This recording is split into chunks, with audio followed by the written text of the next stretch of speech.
My ex-wife cheated on me, left with another man, and disappeared from my life for 4 years. Then last Tuesday, she showed up on my porch holding his little girl's hand. Not alone, my parents brought her. My mother had a casserole dish in her hands like this was a family dinner instead of an ambush. My father stood behind my ex-wife with his arms crossed, looking at me like I was the unreasonable one for not opening the door wider. Bethany said Owen was gone. She said she had nowhere to go. She said the little girl needed stability. My parents said I was a good man, and good men help. That was when I finally understood something. They did not want me to forgive her. They wanted me to make her problem convenient for them. So I said one word: no. Then I closed the door, changed the locks, and started cutting every one of them out of my life. My name is Caleb Warren. I was 32 when this happened. I work as a ceramic restoration specialist at a regional art museum. It is quiet, careful work. Most days, I sit under clean white light with tools small enough to disappear under your hand, piecing together fragments of old pottery, tiles, porcelain bowls, and things people thought were ruined until someone patient enough looked at the cracks properly. I like the work. I like the silence. I like that broken things do not pretend they are whole. A crack is a crack. A missing piece is a missing piece. Damage does not become less real because everyone in the room agrees not to talk about it. That lesson took me longer to apply to people. 4 years ago, my ex-wife Bethany cheated on me with a man named Owen. He worked at the physical therapy clinic where she had been going after a minor shoulder injury. The affair had been going on for months before I found out. When I did, she did not break down. She did not collapse into remorse. She did not beg.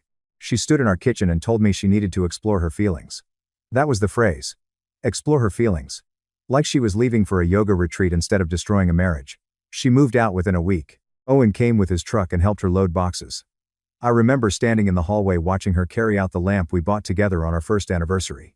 She did not take the dog, said it would be too hard with her new apartment situation. She took half our savings, though. Apparently, that was not too hard.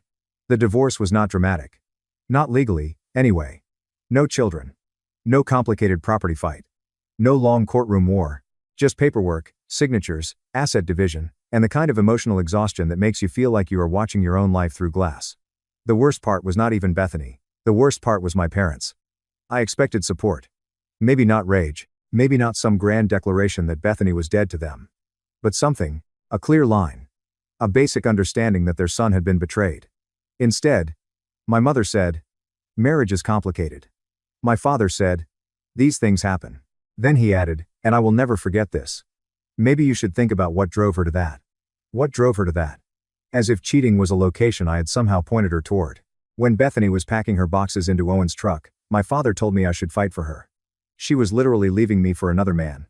And my father thought the problem was that I was not fighting hard enough to keep her. My mother cried. But not for me exactly. She cried because everything was messy. Because divorce made holidays awkward. Because people would ask questions at church. Because the image of her happily married son had been broken, and broken images embarrass people who care too much about appearances. After the divorce, my parents stayed in touch with Bethany. Birthday cards, occasional lunches. My mother would mention it casually, like, "Oh, I ran into Bethany at the grocery store. She seems good." As if that was normal. As if I was supposed to nod and say, "Great. Glad the woman who cheated on me is doing well." I did not explode. I did not make a scene. I just pulled back. At first, it was gradual. Shorter phone calls. Fewer visits. Holidays only. Surface-level conversations. If my mother brought up Bethany, I changed the subject. If my father gave me advice about forgiveness, I ended the call. Over time, I built a life that was mine. A small 1950s bungalow on a quiet street. 2 bedrooms. Old hardwood floors. A front porch just big enough for a chair and a small table. A detached garage that I turned into a workshop. I renovated the house myself. Painted the walls. Repaired the cabinets. Replaced the cracked kitchen tile. Rebuilt the back steps. I liked making things useful again. Mornings became coffee on the porch. Evenings became furniture restoration projects in the garage. Weekends were hiking, reading, estate sales, or quiet dinners with my dog, Milo, who had adjusted to single life much faster than I had. There was no chaos. No shouting, no emotional ambushes. No one telling me betrayal was complicated. Just peace. And peace, once you have had your life broken open, is not boring. It is sacred.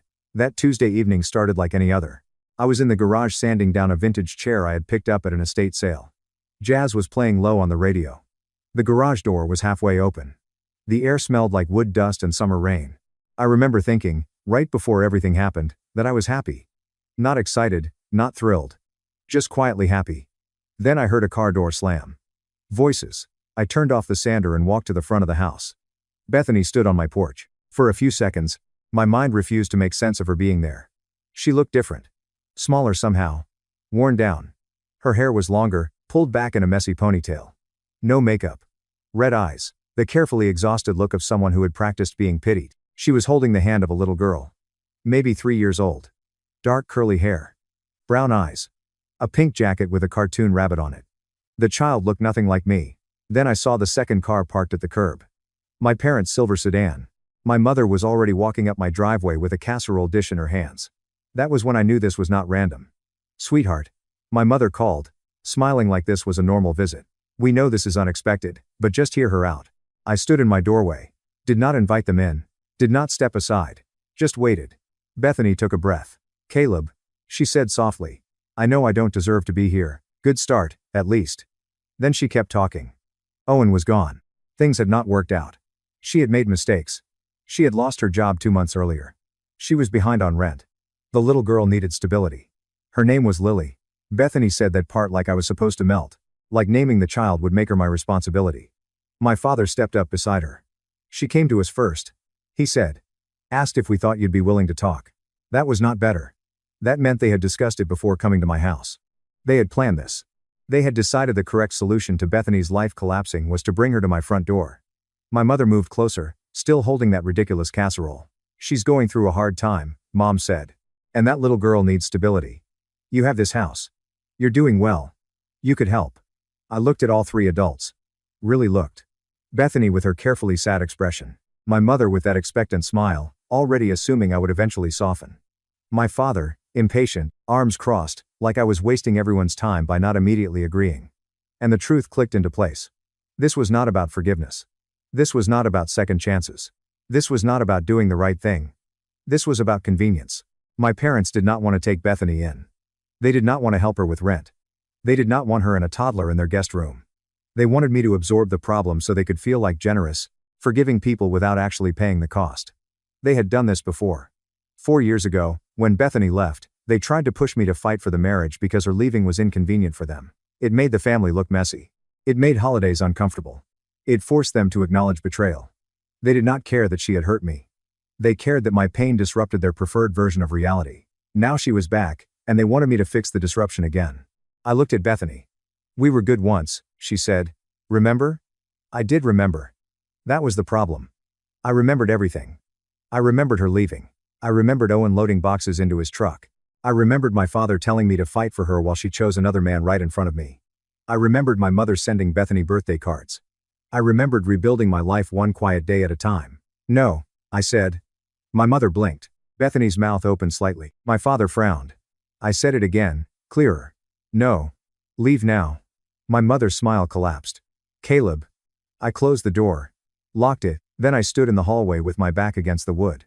My heart was pounding, but my hands were steady. That was the strange part. Through the door, I could hear them. My mother's voice first. He didn't even let us explain. My father, lower and angrier. Bethany crying, the little girl asking something I could not make out. I did not move, did not open the door. Did not look through the window. 10 minutes. That was how long they stayed. 10 minutes of voices rising and falling. 10 minutes of car doors opening and closing. 10 minutes of my mother trying one more time to knock and my father saying something sharp. Then engines started. Then silence. I walked to the kitchen, poured a glass of water, and sat at the table. Still no rage. Still no guilt. Just clarity. Like I had been looking at something blurry for 4 years and it finally snapped into focus. I thought about every casual mention of Bethany over coffee. Every time my father told me to let go of the past. Every holiday where everyone carefully avoided naming what she had done. They had never taken my side. Not once. They had just waited for the mess to disappear. And now they wanted me to become the solution. Take Bethany in. Give her child stability. Make my parents feel good about themselves. Make Bethany's choices easier. No. I opened my laptop and created a new document. I titled it, Actions. Then I started typing. Change locks. Install security cameras. Block parents. Block Bethany. Block extended family if necessary. Email lawyer. Document all contact attempts. Update emergency contacts. Remove parents. Update will. Remove parents from beneficiaries. I stared at the list. This was not revenge. This was protection. There is a difference. Around 9 that night, my phone rang. Mom. I watched it buzz on the table. Voicemail. 30 seconds later, Dad called. Voicemail. Then a text from Mom. We need to talk about this like adults. You can't just shut us out. I read it. Did not respond. I opened my phone settings and blocked both numbers. 5 minutes later, another text came through. My aunt. Your mother called me crying. What happened? Call me. Blocked. Then an unknown number. This is cruel. That little girl needs help. You're being selfish. My mother using someone else's phone. I took a screenshot. Created a folder on my laptop titled Documentation. Saved it. Blocked the number. That was when I understood they were not going to accept no. They were going to push and push, finding new ways around my boundaries because in their minds, I was the unreasonable one. Not Bethany for cheating. Not them for enabling her. Me. Because I refused to fix a mess I did not create. Fine. Let them push. I would document every attempt. I went to bed around 11 and slept better than I had in months. The next morning, I was drinking coffee at my kitchen table when headlights pulled up outside. 6:35 a.m. My parents' car. I watched through the window as they got out. My father walked to the porch first and knocked. Firm, deliberate knocks. The kind that said, "We need to talk right now." I stayed in the kitchen. My mother came up beside him and pressed her hands against the front window, trying to see inside. I was just out of her line of sight. If I moved, she would see me. So I stayed perfectly still. More knocking. My father tried the doorknob. Still locked, obviously. "Come on," he said through the glass. "We know you're in there." I sipped my coffee. Said nothing. They stood there for 5 minutes. 5 full minutes of knocking, calling out, and trying to look through windows. Then my father threw up his hands, said something sharp to my mother, and they walked back to the car. I watched them drive away. Then I picked up my phone and called a locksmith. "How soon can you get here?" I asked. "I can be there by 10. Perfect." After that, I ordered a security camera system with live feed and cloud storage. Front porch. Back door. Driveway. Garage. By the time I left for work, I had already blocked 6 more numbers. Cousins. Family friends. People I had not spoken to in years, suddenly very concerned about my well-being. At lunch, I sat in my car in the museum parking lot and emailed the lawyer who had handled my divorce. Need consultation. Ex-wife and parents attempting unwanted contact after I refused to help her. Need cease and desist letters drafted. Available to meet this week. He responded within an hour. Can meet Friday morning at 9. Document everything. Screenshots, recordings, anything. I smiled. Already ahead of him. The next few days were strangely calm. At work, I restored part of an 18th century serving platter. White ceramic, blue hand-painted detail, hairline fracture running through the rim. The damage was delicate, but honest. It did not pretend to be anything else. My phone stayed on silent. By Friday morning, my documentation folder had 23 screenshots. Texts, missed call logs. Voicemails transcribed by my phone. Photos of my parents at the door. Everything saved and backed up. At 9, I walked into my lawyer's office with the folder printed and organized chronologically. He looked through it and let out a low whistle. "You don't mess around." "No." I said. "I don't." We spent an hour going over everything. He confirmed what I already knew. I had no legal obligation to help Bethany. My parents had no right to access me. Bethany had no right to show up at my home. He drafted cease and desist letters to all 3. No contact. No showing up at my residence. No showing up at my workplace. No third-party contact. Violations could lead to restraining orders or trespassing charges. The letters went out by certified mail Monday. That weekend was quiet. I worked in my garage and finished the chair I had been sanding the night Bethany showed up. Saturday afternoon, my new front porch camera sent a motion alert. I opened the app. My parents' car was in my driveway. They knocked. Waited. Knocked again. I was at the hardware store buying sandpaper, watching the whole thing on my phone. After 4 minutes, they left. They did not see the camera. Monday evening, while I was cooking dinner, my phone started buzzing. The cease and desist letters had been delivered. Unknown number. Another. 7 calls in 10 minutes. I watched the notifications appear and disappear. Did not answer a single one. I plated my dinner, sat at my kitchen table, and ate in complete silence. Week 2 started quieter. 3 unknown calls Tuesday. 1 Wednesday. None Thursday.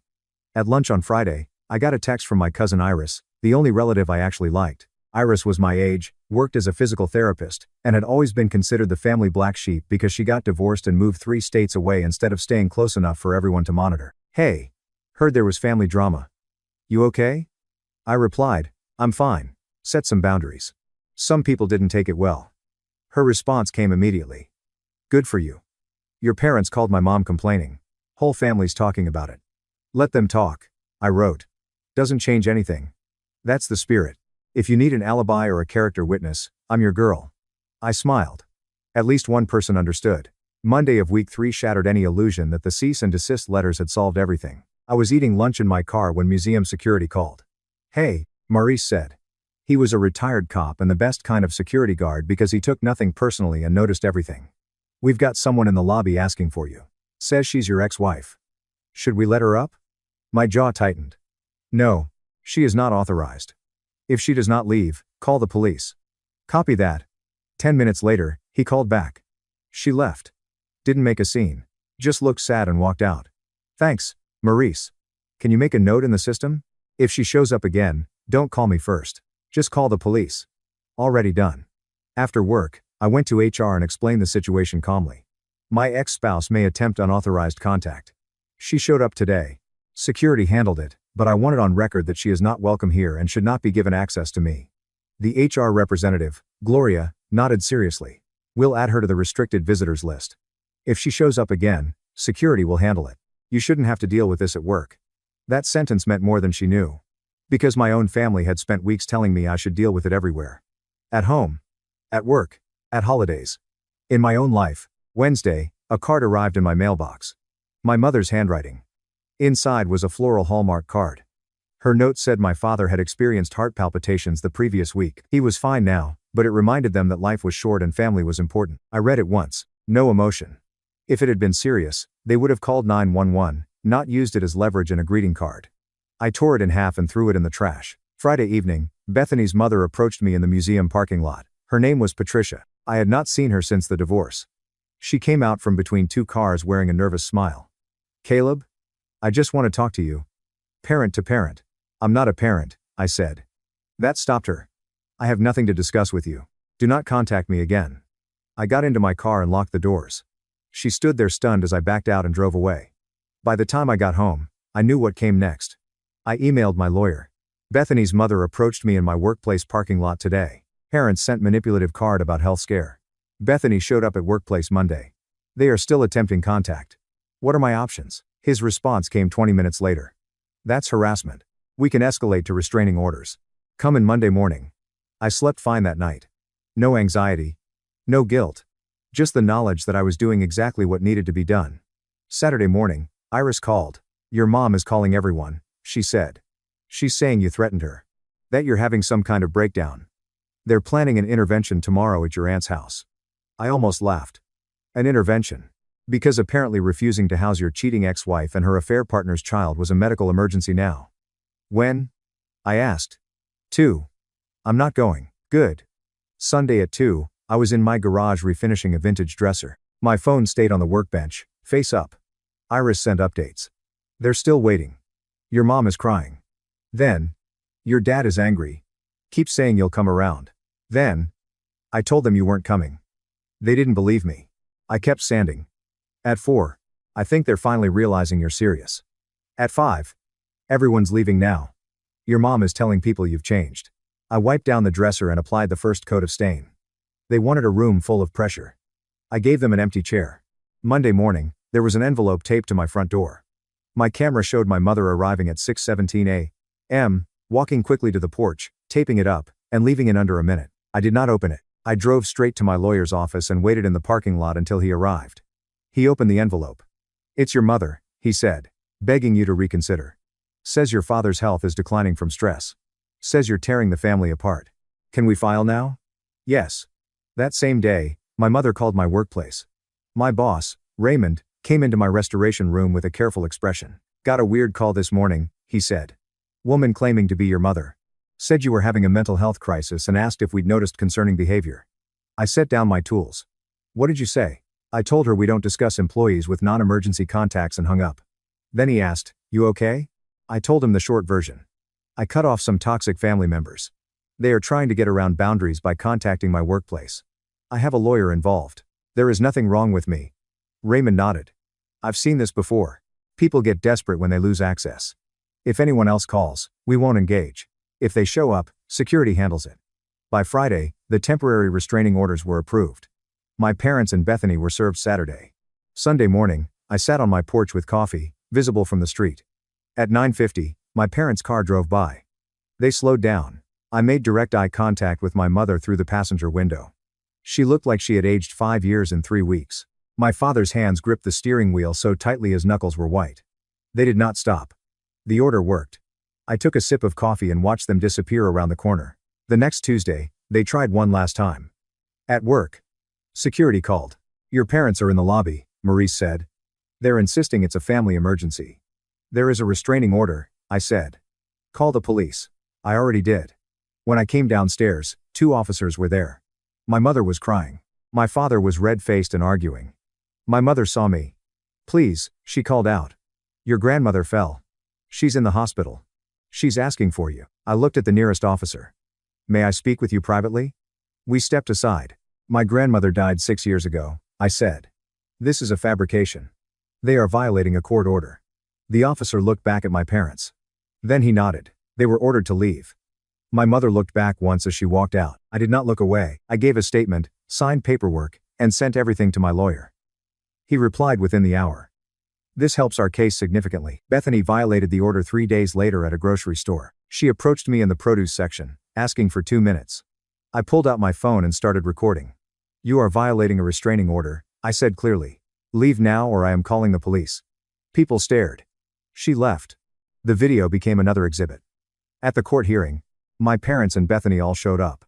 My father tried to argue that I was having a mental health crisis. The judge asked for documentation. Medical records. Evaluations. Anything. My father had nothing. He said, he cut off his entire family. That's not normal behavior. The judge looked at him and said, not liking one's family is not a mental illness. I will remember that line forever. Bethany tried to say she only wanted to apologize. The judge asked why she approached me after being served legal notice not to contact me. Bethany had no answer. Permanent restraining orders were granted for all 3. 3 years. No direct contact. No indirect contact. No third-party messages. Violations would result in arrest. The judge looked at my parents and said, your son is an adult. He made his boundaries clear. You do not get to override those boundaries because you disagree with them. I walked out of the courtroom without looking back. My lawyer clapped me once on the shoulder outside. That's it, he said.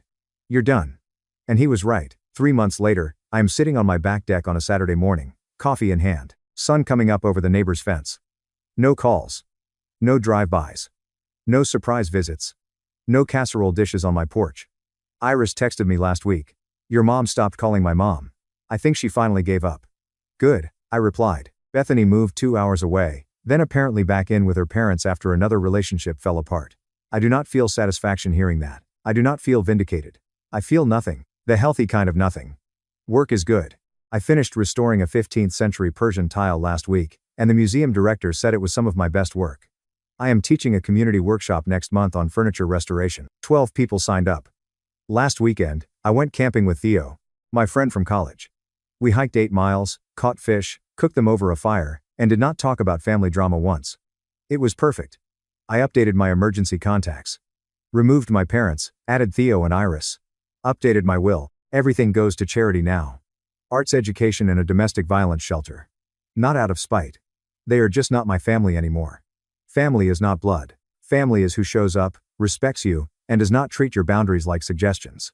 Yesterday, I was leaving work when I saw someone who looked like my mother from behind. Same hair. Same build. For 1 second, my chest tightened. Then she turned around. Different person entirely, and I realized something. I was not afraid. I was cautious. There is a difference. It is the same way you are careful around fire after you have been burned. That is not weakness. That is learning. This morning, I woke up and realized I had slept through the night without waking once. No anger, no anxiety. No what-ifs. Just peace.